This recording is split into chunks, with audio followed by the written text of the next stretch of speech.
그럴까? 우리 다시 한번 격려의 박수 한번 합시다.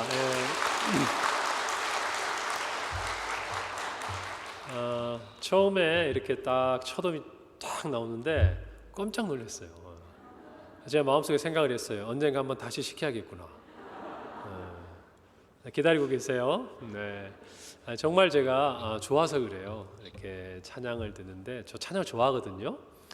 그래서 그냥 단순히 잘하고 못하고 이런 차원이 아니라 뭔가 준비된 찬양은요 느낌이 달라요.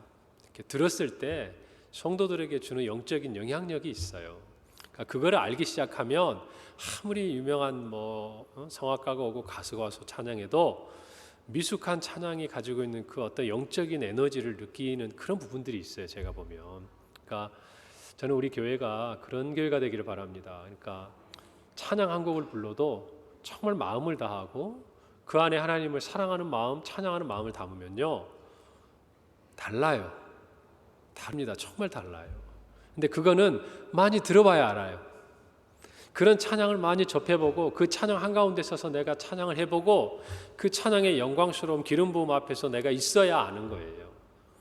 그러니까 우리 평강교회는 앞으로 더 찬양의 은혜가 넘쳐나길 바랍니다. 제가 예전에 부교육자 때 생각이 나요. 담임 목사님께서 이렇게 얼마 되지 않았어요. 근데 이렇게 찬양을 한 곡 쭉 부르자고 그러시더니 갑자기 첫 소절 불렀는데 책상을 탁 치더니 그만하라는 거예요. 그러면서 그때 찬양 한 절 그 한 곡에도 마음을 담지 않으면 찬양이 아니라는 거죠. 저희들 다시 불렀거든요. 근데 똑같은 사람이 부르는 게 너무 다르더라고요. 아침 이른 시간에 다들 비몽사몽간에 막 찬양하다가 정신이 번쩍 나는 거죠. 자, 그때부터 찬양에 대한 어떤 저의 그런 은혜들을 새롭게 경험하는 그런 시간이었던 것 같아요. 바라기는 우리 안수 집사님들로 인해서 정말 우리 교회 곳곳에 지금도 아름다운 섬김과 또 봉사와 나눔의 자리가 있지만 앞으로 더욱 우리 평강교회가 풍성해지고 견고해지기를 바랍니다. 그래서 오늘 사실은 기도 설교의 제목이 교회를 견고하게 합시다 이렇게 된 게 우리 안수 집사님들 통해서 지금까지 하나님께서 이 교회를 또한 견고하게 하셨고 앞으로도 더욱 견고하게 하시기를 제가 소망하는 마음으로 이렇게 설교의 본문 또 이렇게 제목을 지었습니다. 하여튼 앞으로 우리 평강교회가 안수 집사님들로 인해서 말씀과 기도와 또 섬김이 풍성한 교회가 될 줄 믿습니다.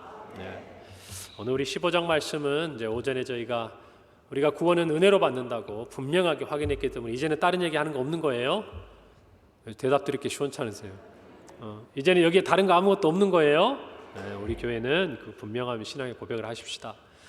자, 그리고 우리 15장에 보면 그래서 예루살렘 교회 가운데요 이와 같은 논쟁이 있었지만 결국에는 정말 이 베드로의 의견 그리고 사도라고 부르지는 않죠. 우리 야고보 감독이라고 얘기했던 그 예수님의 동생 야고보가 그 당시에 예루살렘 교회 감독이었는데 절충안을 냅니다. 쉽게 보면. 그래서 그곳에 있는 바리새파 사람들도 어느 정도 수용할 수 있고 그리고 중요한 원칙은 분명히 하고 그러니까 할례가 더 이상 유효하지 않다 얘기하지만 그럼에도 불구하고 예루살렘 교회와 또 세계 이방인 교회들 간에 그래도 하나의 공동체성, 하나됨을 이루기 위해서 이런 부분은 우리가 서로 주의해서 지키는 것이 하나님이 기뻐하시는 것이다라고 얘기를 해요. 그래서 이제 성경에 몇 가지를 금지를 하는데 오늘 이 본문은 그 이후의 사건을 이야기합니다. 자, 이제 모든 게 큰 갈등이 해결이 됐습니다. 그리고 안디옥으로 돌아와서 얼마 되지 않았는데 이 바울의 마음속에 누가 생각이 나겠어요? 두고 온 사람들. 여러분도 그런 거 있잖아요. 이렇게 부모님 떠나오고 또 자녀 객지에서 일하는데 여러분 거기 가가지고 한 주간 일해주고 또 미국에서 유학하는 자녀들 가서 한 달 동안 다 머물면서 이렇게 머물다가 여러분 집으로 돌아와서 그 생각하면 어때요? 안 잊히잖아요. 그런 것처럼 그 핍박 가운데서 교회를 세우고 왔고 자기가 죽을 위험 가운데서 그 교회를 세우고 왔는데 얼마나 남아있는 그 정말 성도들이 어려움 가운데 있을지가 좀 눈에 선하지 않겠어요? 그러니까 자기들 안에서 어떤 문제가 일단락되고 나니까 사도 바울의 마음속에 그 형제들을 그 교회들을 돌아봐야겠다라는 마음이 다시 생긴 거죠. 그래서 바나바에게 우리 다시 한번 우리가 1차 전도여행 때 다녔던 그 길을 다니면서 교회를 다시 굳건히 세워주자. 그리고 그곳에 있는 성도들을 다시 한번 믿음으로 살아가도록 우리가 도와주자 얘기를 한 거예요. 바나바가 싫을 이유가 없지 않겠어요? 오케이, 같이 가기로 한 거예요. 자, 그런데 문제가 하나 생깁니다. 어떤 문제가 생기냐면 바나바가 마가를 데리고 가려고 해요. 마가 요한이라고 하는데 마가를 데리고 가려고 하는 뭐 여러 가지 이유가 있겠지만 이 마가는요 사실 1차 전도여행 때 동행을 했던 사람이에요. 그런데 구브로라는 이 섬의 지중해 섬을 지나서 밤빌리아 버가에 이르렀을 때 뭐 어떤 이런저런 이유가 있겠죠. 성경이 자세하게 이야기하고 있지 않지만 이 전도팀이 어려움을 겪은 그때에 아마 마가도 힘들었나 봐요. 그래서 나는 그냥 돌아갈게요 하고 그 팀에서 빠져나와서 돌아가 버린 거예요. 그때 얼마나 바울이나 바나바의 마음이 힘들었겠어요. 자, 그런데 바나바는 다시 한번 이 마가를 우리의 두 번째 전도 여행에 데리고 가자라고 제안을 합니다. 자, 그런데 뭐 이전까지는 전혀 서로가 불편하지 않았던 관계였는데 바울이 유독 이 문제에 있어서만은 절대 양보를 안 하는 거예요. 사실 우리가 생각해 보면 바나바가 이야기하면 바울은 한 번쯤 들어줘야 되는 거 아닙니까? 자기 힘들 때 누가 제일 도와준 사람이에요? 바나바가 도와줬잖아요. 처음 정말 자기가 예수님을 핍박하던 그 사람으로 살다가 예수님 만나고 변화된 다음에 자기에 대해서 불편해하고 두려워하고 힘들어했던 교회 공동체 안에 잘 들어와서 하도록 정말 생활하도록 도와준 사람이 바나바였고, 더군다나 자기를 안디옥교로 데리고 와가지고 이처럼 선교의 사명에 감당할 수 있도록 이끌어준 사람이 누구였어요? 바나바였어요. 그러면 우리 생각에 바나바 이야기를 한 번쯤 들어주면 좋을 것 같은데 안 된다는 거예요. 근데 이게 안 되는 게 어느 정도에서 끝내야 되는데 싸움이 됐어요. 그래서 오늘 성경 말씀 39절에 보니까 이렇게 기록하고 있어요. 서로 심히 다투어 피차 갈라서니 바나바는 마가를 데리고 배 타고 구브로로 가버렸다는 거예요. 여러분, 이때 심히 다투었다라는 말의 뜻은 어떤 의미를 가지고 있냐면 굉장히 분노하다라는 뜻을 가지고 있어요. 그러니까 이게 어느 정도 그냥 야 그래 너 아니면 사람 없냐? 그리고 이렇게 딱 헤어져서 각자 갈 길 가자 이런 차원이 아니고 정말 이 두 사람이 다시는 얼굴 안 볼 것처럼 그렇게 싸운 거예요. 막 다툰 거예요. 여러분 이해가 되십니까?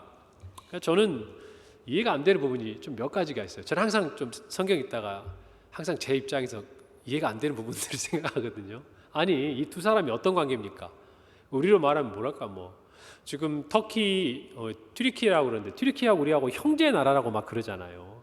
6.25 때 우리가 어려울 때 막 도와도 주고 또 우리가 지진 일어나니까 다른 나라와는 또 다르게 한국 사람들 중에 또 이렇게 개인적으로나 또 단체에서 많이 돕기도 하고 참 좋은 모습이잖아요. 근데 이 두 사람은 정말 형제 같은 사람 아닙니까? 죽음의 고비를 사선을 넘어선 사람들이잖아요. 그런데 모르겠어요. 그냥 유대인들이나 핍박하는 사람들이 두 사람을 갈라놓거나 야 네가 얘를 버리지 않으면 우리가 너를 뭐 가만두지 않을 거야, 죽일 거야 위협한 것도 아니에요. 그 사람들 앞에서는 이 두 사람을 떼어놓을 수가 없었어요. 오히려 두 사람에게 막 제사하겠다고 신으로 삼겠다고 그럴 때 그들은 서로 다투지 않았어요. 뛰어들면서 그들을 말리고 옷을 찢고 예수 그리스도 이름을 증거했던 사람들인데 너무나 어처구니 없이 지금 뭐 하자는 일이에요? 자기들 인간적인 어떤 일 하자는 거예요? 뭐 돈 벌자는 거예요? 뭐 다른 거 하자는 거예요? 아니잖아요. 지금 뭐 하자는 거예요? 선교하자는 거예요. 복음 전하자는 거예요. 주의 일 하자는 건데 그것 갖고 싸우다가 얼굴을 붉히고 정말 다시는 안 볼 것처럼 돼버리는 거예요. 여러분 더 나아가서 마가도 공동체 안에서는 같은 지체 아닙니까? 같이 얼굴 보고 그리스도 안에서의 신앙 공동체 안에 일원이잖아요. 가족이잖아요. 그런데 걔를 두고 데리고 간다 안 간다. 여러분 중간에 낀 마가가 뭐가 됩니까? 여러분이 그 낀 심정을 아시겠어요? 알면 이상한 거지. 모르기를 바랍니다. 자, 그런데 여러분 이런 일들이 일어나는 것이 참 저희가 안타까우면서도 또 한편으로는 교회 안에서도 일어날 수 있는 일이 아닌가 하는 생각도 한번 드는 것이죠. 우리는 우리의 시선이 바나바와 바울이 왜 싸웠을까? 왜 서로 용납하지 못했을까? 왜 데리고 가지 못했을까에 머무르면요, 이 사건은 우리에게는 아무런 교훈이 되지 않아요. 그냥 지나간 하나의 사건에 불과하고 잘 지내던 두 사람이 헤어진 것밖에 안 돼요. 그런데 오늘 우리는 이 사건을 볼 때 단순히 두 사람의 개인적인 감정이 아니라 교회라는 공동체의 관점에서 볼 필요가 있어요. 여러분, 교회 안에서 공동체 안에서요 갈등은 늘 생기기 마련이에요. 오늘 우리가 서로 이렇게 다 웃으면서 상대방이 무슨 말해도 다 들어줄 것 같고 사랑이 가득한 모습으로 앉아있지만 여러분, 그러나 우리 안에서도 얼마든지 여러 가지 일들은 있어 왔고, 맞죠? 저 오기 전에 있어 왔잖아요.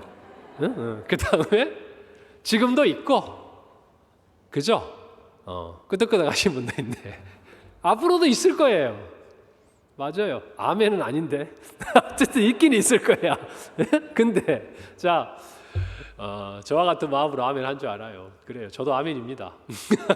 없을 일 절대 없어요. 자, 그런데 이 교회라는 공동체를 우리가 이해하고 오늘의 말씀을 볼 필요가 있다는 것이죠. 우리 안에는요, 시기와 질투, 하나님이 기뻐하시지 않는 것 때문에 갈등이 생기기도 합니다. 그러나 또 한편으로는요, 오늘 바나바와 바울처럼 주의 일을 하기 위해서, 주님을 위해서 열심을 내다가 갈등이 생기기도 해요. 저는 이왕에 갈등이 생긴다면 여러분, 앞에 얘기한 것보다는 뒤편에 얘기한 갈등이 낫지 않겠습니까? 그렇죠. 우리 평강교회는 어쨌든 이 갈등이 없어야 하겠지만, 그러나 서로 시기하고 질투하면서 싸우는 조금 초등학생 같은 그런 수준이 아니라 정말 바울과 바나바처럼 주를 위해 뭔가를 해보고 우리 안에 지체를 뭔가 좀 어떻게 품어보려고 하다가 갈등이 생기는 거는 제가 다 안아드릴게요. 자, 그런데 이것을 통해서 그래도 우리가 배워야 할 부분이 있겠죠. 자, 바울과 바나바 중 그러면 누가 맞냐, 누가 옳으냐? 여러분, 교회는 그런 곳이 아니에요. 너는 맞고 너는 틀리고 그런 관점으로 형제를 바라보는 것이 아니에요. 그런다 그래서 그럼 누구는 누가 맞고 틀리고 없이 그러면 다 똑같냐? 또 그것도 아니에요. 그 안에 보면 누군가는 조금 더 성경적이고 믿음에 따라 행하는 부분이 있고, 또 다른 분은 신앙이 어리다 보니까 그런 부분을 잘 이해하지 못할 수도 있어요. 그러나 분명한 것은 우리가 이러한 갈등의 상황에서 판단하려고 하면 안 돼요. 자, 너는 옳으니까 네가 맞고 네가 잘못했으니까. 여러분, 우리가 어릴 때 학교 가면 선생님들이 그런 거 시키잖아요. 이렇게 싸우거나 다투면 딱 앞에 세워놓고, 요즘 애들은 아마 시키면 안 할걸요? 선생님 얘기를 딱 듣습니다. 그리고 뭐라고 얘기합니까? 네가 잘못했네. 자, 그러니까 하중이가 예를 들면 다른 사람한테 사과를 해. 그러면 꼼짝없이 사과해야죠. 선생님 말씀하시는데 잘못했다고 합니다. 그런데 선생님이 보통 거기서 안 끝나요. 또 뭐라고 그러십니까? 자, 사과를 받았으니까 선생님이 들어보니까 너도 좀 잘못한 게 있네. 너도 사과 받았으니까 미안하다고 해라.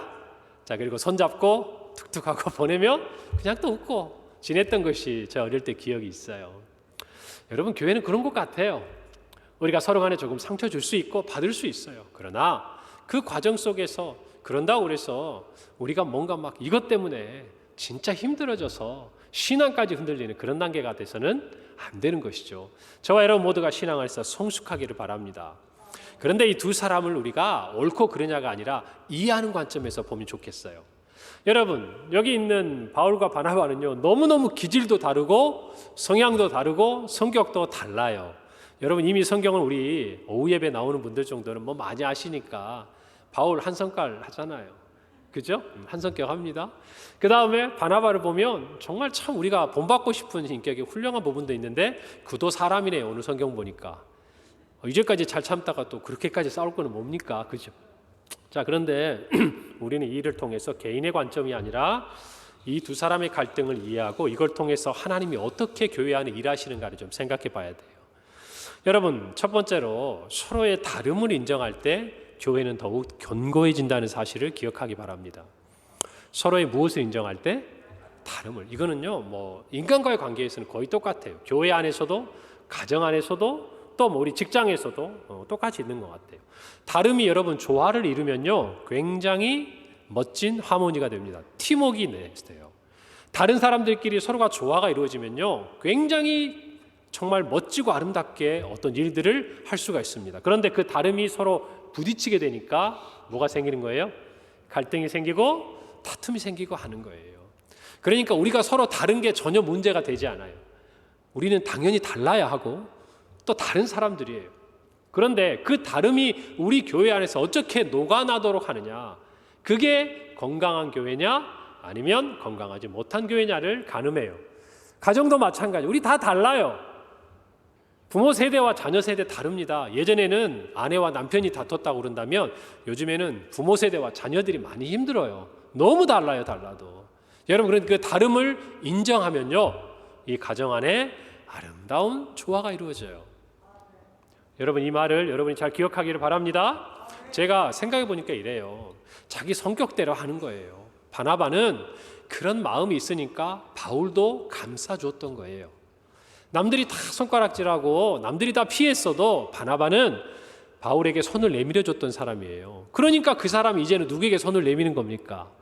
그래요. 마가한테 손을 내밀어 주는 거예요. 아, 얘 기죽었겠다. 얘가 좀 위축됐겠다. 그런데 얘가 같이 갈 정도니까 열정은 있는데 얘도 키워서 우리처럼 신앙의 멋진 정말 복음 전도자가 되게 해야겠다. 여러분, 얼마나 아름다운 마음 아닙니까? 그러니까 감싸 안는 거예요. 여러분, 그런데 바울은 사람에 대한 것보다는 복음에 대한 열정이 많았어요. 왜요? 자기는 지은 죄가 많아요. 지은 죄가. 그렇잖아요. 하나님 앞에도 예수 그리스도에게도 또 우리 교회 안에서도. 그러니까 자기는 이 빚진 마음이 많은 거예요. 지금 내가 대충 그냥 허송세월하고 뭔가 시간을 보내고 이럴 여유가 없어요. 늦게 주님을 믿고 나에게 주신 이 생명, 이 사명, 또 이 복음, 내가 어떻게 하든지 최선을 다해서 주님을 기쁘시게 해보고 싶은 마음이 어때요? 마음속에 가득한 사람이 바울인 거예요. 그러니까 이 바울의 눈에 마가는 어떻게 보여요? 그래요, 아직 어리고 한심해 보여요. 물론 그를 이해하고자 하는 마음이 없지는 않았을 거예요. 그런데 바울에게는 지금 당장 눈앞에 뭐가 더 중요하게 보이는 거예요? 복음을 전하는 일. 복음을 전하는 일. 그러니까 이 두 사람의 다름이 부딪히는 거예요. 그리고 항상 그러는 것도 아니에요. 나중에는 회복이 되는 것을 우리가 봅니다. 그러니까 바나바에게는 마가 요한이 눈에 들어오는 거고 바울에게는 복음이 더 눈에 가까이 들어오는 거예요. 여러분, 우리가 살다 보면 좀 사람 관계적인 것을 중시하는 그런 성향을 가진 사람들이 있죠. 그래서 다른 사람이 힘들어하면 막 자기도 못 견뎌요. 그래가지고 자꾸 마음이 쓰이고. 근데 어떤 사람은 일 중심형인 사람이 있어요. 어떤 일이 딱 떨어지면 이 일이 제대로 안 되면 못 견디는 거예요. 일단 관계는 일을 해놓고 나서 하면 되는 거예요. 여러분, 그런데 교회 안에는요, 관계에 있어서의 아주 정말 지혜로운 분도 너무너무 필요하고 일에 있어서 이렇게 열정적이고 빈틈없는 분도 반드시 필요합니다. 그런 분이 없으면 배가 어디로 가냐면 산으로 가요. 교회가. 교회 실제적으로 많은 분들은 그런 분들이 일을 해줘요. 여기 안수 집사님들 중에 정말 우리 보이지 않는 곳에서 다 일하시잖아요. 여러분, 성격 좀 까칠하더라도 일을 잘하는 분 있으면 격려해 주세요. 아시겠어요? 그래요. 제가 보면 교회에서 그런 게 있어요. 좀 말없이 이렇게 묵묵하게 자기 일하고 그런 사람들을 제가 보니까 저 어려서 교회에서 자랐잖아요. 사람들이 잘 몰라주더라고요. 그냥 그 사람은 늘 그런 사람이고 그 사람은 늘 그런 일을 그냥 자연스럽게 하는 사람인 줄 알아요. 그렇지 않아요. 그 사람도 다 보는 게 있고 마음이 있고요. 사람들한테 인정받고 싶고 사랑받고 싶고 해요. 그런데 그냥 기질과 본인의 어떤 지금까지 모든 형성된 것들이 자연스럽게 일이 보이면 찾아가서 일을 하고 남이 알아주든 안 알아주든 자기가 그 일을 섬기는 사람들이에요. 그런데 교회가 한편으로 보면 좀 드러나는 사역을 하는 사람들에게는 또 관심을 좀 많이 가집니다. 그래서 조금만 아파도 가가지고 안 보이던데 어디 안 아팠어? 뭐 이렇게 하고 사랑받고 좋아요. 근데 좋은데 여러분, 몸이 아픈데도 끙끙 앓으면서 일하고 있는 사람도 좀 눈에 들어왔으면 좋겠어요. 우리 교회는 그런 교회가 되기를 바랍니다. 그래요. 여러분, 이런 교회에 다름이 다 있는데요. 여러분, 이것들이 나중에 보면 회복이 되는데 저는 그 이유가 이 두 사람의 목적이요, 시기와 질투 때문이 아니에요. 내가 더 인정받고 싶어가지고 막 바울이 바나바를 밀어내고 바나바가 막 바울이 이렇게 성장하고 지도자로 떠오르는 것 같으니까 내가 밀리는 것 같아가지고 막 바나바가 바울을 누르려고, 그런 게 아니에요. 두 사람도 어째요?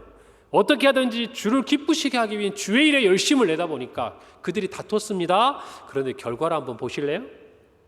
그때는 그 사람들이 절대 안 볼 것 같고 또 가운데 낀 마가 요한은요, 이도저도 아무것도 못할 사람 같은데, 여러분 성경에 보면 디모데후서 4장 11절에 바울이 이렇게 이야기합니다. 누가만 나와 함께 있느니라. 내가 올 때에 누구를 데리고 와라? 마가를 데리고 와라. 그가 나의 일에 유익하다 그랬어요. 여러분, 그러니까 예전 같으면 마가 싫은 거예요. 근데 사람이 감정적으로 싫으면 시간 지난다고 안 바뀝니다. 그런데 바울이 나중에 마가를 내 삶에, 내 사역에 유익하다고 이야기하는 것은 적어도 바울은요, 마가를 감정적으로 싫어하거나 미워해서 그런 게 아니었어요. 주의 일을 위해서 그런 거였어요. 바울도 변했겠지만 마가도 또한 변했겠지요.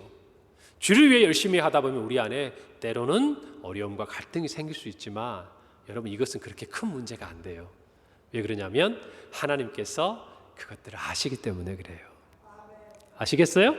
그러니까 여러분들이 바나바와 같은, 또 바울과 같은 길 우리가 다 가지면 좋겠지만 저도 그렇고 여러분도 그렇고 완벽하지 않잖아요. 그런 우리가 함께 있는 거잖아요. 그러니까 오늘 이 말씀을 보면서 사람은 그냥 딱 재단하지 마세요. 저는 그게 제일 안타까워요. 저 목사는 그래, 저 장로는 그래, 저 권사는, 저 집사는, 저 한수 집사는 딱 재단해 놓고 아무리 발버둥을 쳐도 애를 쓰고 노력을 해도 마음 안 바꿔줘요. 그런 게 어디 있어요? 우리는 예수님 앞에 우리가 어떤 모습으로 은혜를 받고 자녀가 되고 정말 제자가 되고 주를 위해 쓰임받고 있는데, 여러분, 저는 그런 선입견을 좀 우리 모두가 버렸으면 좋겠어요. 근데 그러려면 우리의 감정적으로 대해서는 안 돼요. 주를 위해서, 주의 일을 위해서 뭔가 우리가 부딪히더라도 부딪혀야 회복이 되는 거예요. 할렐루야. 여러분, 그리고 이 마가는요, 나중에 베드로와 동역하는데요, 베드로와 바울이 로마에서 순교한 이후에 최초의 복음서가 쓰입니다. 그게 우리가 아는 마가복음이에요. 여러분, 마가복음이 최초의 복음서예요. 여러분, 전도여행 갔다가 나 힘들다고 또는 어떤 이유로 중간에 중단하고 돌아갔던 그 사람이 공교롭게도 예수님의 기록에 대한 그 복음서의 첫 번째 복음서를 기록했다라는 거, 여러분 이해가 되세요? 하나님은 그도 살리는 거예요. 그도 살리는 거예요. 그래서 베드로는요, 성경에 보면 마가를 일컬어서 내 아들이라 그럽니다. 바울에게 아들이 디모데라면 여러분, 베드로에게는 믿음의 아들이 마가였다는 거예요. 여러분, 오늘 이 말씀을 보면서 비록 오늘 본문에서는 그렇게 죽일 듯이 서로 다투고 안 볼 듯이 뒤돌아섰지만 여러분, 시간이 지나면 어떻게 됩니까? 오히려 교회는 풍성해지는 거예요. 저는 우리 교회가 그렇기를 바라요. 우리 안에 어떤 갈등이 있고 문제가 있어도 그것들로 끝나는 것이 아니라 그것들로 말미암아서 교회가 더 풍성해지기를 저는 바랍니다. 아멘. 저와 여러분이 그래야 돼요. 그러려면 아까 말씀드린 대로 서로의 다름을 인정하는데 우리의 감정적인 요인을 섞으면 안 돼요. 아시겠죠? 그래서 저는 우리 교회가 그런 교회가 됐으면 좋겠어요. 조금 힘들고 어려움을 겪었던 사람도 다시 자기의 이미지 메이킹을 새롭게 할 수 있는 교회. 할렐루야. 여러분, 우리의 이미지 메이킹을 그냥 야, 쟤는 원래 그래, 그런 말 좀 하지 마세요. 원래 그렇지 않아요. 어떻게 하다 보니까 그렇게 된 거예요. 우리 교회 안에서. 그래서 끊임없이 좋은 자리는 양보도 해주고 또 힘든 자리에서 일하는 분들은 여러분 좋은 곳에 앉히기도 하고, 여러분 그런 교회가 저와 여러분의 평강교회가 된 줄로 되기를 바랍니다. 놀라운 것은요, 다투었지만 하나님은 누구도 버리지 않았어요. 오히려 바울과 바나바 두 사람의 전도팀이 두 개가 됩니다. 두 개가. 하나는 바나바와 마가. 여러분, 기록은 하고 있지 않지만 마가가 나중에 이와 같이 변화된 것은 이 전도 여행을 통해서 바나바와 함께하면서 긍정적인 영향을 받은 거 아니겠어요? 신앙적으로 뭔가 좋은 것들을 배운 거 아니겠냐고요. 그리고 앞으로 우리가 2차 전도 여행을 통해서 보게 되겠지만 바울과 실라, 유럽을 넘나들면서 복음을 전하는 그들. 여러분, 이전에 우리는 실라가 누군지 잘 몰라요. 물론 이 시대에 유력한 사람이었겠지만, 그러나 이 두 사람의 갈등과 다툼으로 말미암아 우리는 별로 관심이 없었던 마가라는 한 사람과 실라라는 한 전도자가 성경 가운데서 주인공으로 등장하고 이 두 사람의 인생을 통해서 세계가 변화되고 복음이 증거되는 놀라운 역사가 일어나고 있는 것이 교회라는 것이에요. 할렐루야. 그래서 교회는 끊임없이 누군가에게 기회를 주는 곳이어야 돼요. 무엇을 줘야 된다고요? 기회를 줘야 돼요. 여러분, 우리가 왜 세상에서 힘듭니까? 그렇게 내가 잘해보고 싶어도 나한테 기회를 안 주잖아요. 그렇지 않아요? 부부간에도 그렇잖아요. 남편으로서 지은 죄 많죠? 없어요? 이분들 굉장히 뻔뻔한 분들이네. 내가 부인들 데리고 한번 물어봐야 되겠는데. 뭔가 좋은 남편이 돼보고 싶잖아요. 그 마음 없는 사람은 없어요. 근데 이제는 우리가 할 말이 있어요. 기회를 안 주잖아. 응? 10년, 20년 넘어가면 와이프들이 그냥 나를 남자로 안 봐. 그냥 내 옆에 무슨 동물보다 못해. 고양이, 강아지만도 못한 거야. 기회를 안 줘. 남편으로서 잘해보고 싶은데. 애들도 마찬가지고 다 그래요. 여러분, 제가 오늘 오후 예배에 편안하게 말씀드렸지만 저는 우리 교회 안에서 진짜 그랬으면 좋겠어요. 낙인 찍지 말고. 아니 바울도 그렇잖아요. 바울도 교회 사도가 되고 중심의 지도자가 되는데 교회는 그런 것도 해야 되는 거 아니에요? 우리 모두가 바나바 같은 사람이 되기를 바랍니다. 그리고 또 바나바 같은 사람을 통해서 발굴된 이미지 메이킹한 하나님의 자녀들이, 복음 전도자들이, 그리스도의 제자들이 정말 주를 위해서 마음껏 사역할 수 있도록 펼쳐주는 교회가 저는 평강교회가 되기를 바라요. 그래서 제 마음속은요, 우리 주일학교나 청년부에서 뭐 좀 해보고 싶다 그러면 뭐라도 해주고 싶어요. 저는 솔직히 제 마음 그래요. 전 여러분도 좀 그랬으면 좋겠어요. 그냥 너무 따지지 말고, 야 우리가 이게 얼마가 드는데 이거 들여서 야 이거 이런 식으로 접근하지 말고, 그거는 세상의 계산법이에요. 교회는 기꺼이 사람을 위해서, 주의를 위해서 손해볼 각오를 하고 사역을 하는 것, 그것이 교회예요. 할렐루야. 그 일에 여러분들이 돕고 헌신하기를 바랍니다. 지금 당장의 열매가 없어도 보세요. 오랜 시간이 지나고 마가가 어떻게 변했는지 보이잖아요. 그런 마음으로 우리 안에 다름을 인정하고 기회를 주는 교회가 될 때요, 여러분 우리 교회는 더욱 견고한 교회가 됩니다. 우리 안수 집사님들이 그렇게 되기를 바랍니다. 그렇게 되기를 바랍니다. 네, 그래요. 그 다음에 두 번째는 올바른 신앙이 교회를 더욱 견고하게 합니다. 여러분, 우리가 신앙이라는 것 또는 신념, 자기 확신 다른 거예요. 이것도 믿음이고 이것도 믿음이라고 이야기할 수 있지만 이거는 비교할 수 없는 거예요. 여러분, 교회를 우리가 견고하게 합시다 그럴 때 반대적인 개념이 뭐예요? 어떻게 하면 교회가 무너질까요? 신앙이 아니라 이 신념이 앞서면 교회는 위험해집니다. 뭐가 앞서면요? 신앙이 아니라 무엇이 앞서면? 신념이 앞서면. 여러분, 그러니까 우리가 오전에 말씀 배운 대로 은혜로 믿음으로 구원을 얻는다는 이 올바른 신앙이 아니라 우리 조상들이 예로부터 가지고 왔던 이 율법의 할례가 신앙을 앞서면 교회는 위험해지는 거예요. 그래도 그거는 낫죠. 세상의 가치가 들어오고 세속주의적인 물결이 들어와가지고 신앙에 있는 부분보다 앞서 나가면 여러분 교회는 위험해질 수밖에 없는 거예요. 우리 안수 집사님들에게 부탁합니다. 여러분들이 우리 교회 파수꾼이 되어주세요. 제가 왜 그런 얘기를 하냐면 지금 이 안수 집사님들이 동일하게 교회에서도 제일 열심히 땀 흘리고 일하지만 사회에서도 그래요. 사회에서도. 그러니까 세상이 어떤지를 너무 잘 아는 분들이에요. 그러면 교회 안에 들어오면 우리 교회가 세상과 비교해서 뭐가 부족해 보이는지가 그냥 눈에 확 들어와요. 이거 이렇게 하면 안 되는데, 우리 회사 같으면 이거 당장 이렇게 했을 텐데. 보여요. 여러분, 안 보이면 근심이 없습니다. 눈에 들어오기 시작하면 그게 힘들어지기 시작하는 거예요. 그런데 교회는 신앙이 우리의 모든 신념을 앞서는 거예요. 할렐루야. 그걸 믿으시기를 바랍니다. 신념은 뭡니까? 자기의 지식과 경험에 근거한 자기 확신이죠. 내가 아는데, 내가 다 경험해 봤는데, 내가 이 교회 다 다녀봤는데, 내가 여러 목사들 다 경험해 봤는데, 이런 거 하지 마세요. 그건 신앙이 아니에요. 그냥 여러분이 신앙생활 하면서 경험한 것들일 뿐이에요. 신앙은 하나님이 가르쳐 준 거예요. 신앙은 말씀에 입각한 거예요. 말씀에 기초한 거예요. 여러분, 그것이 우리 안에 뿌리를 내리면 교회는 견고해지는 거예요.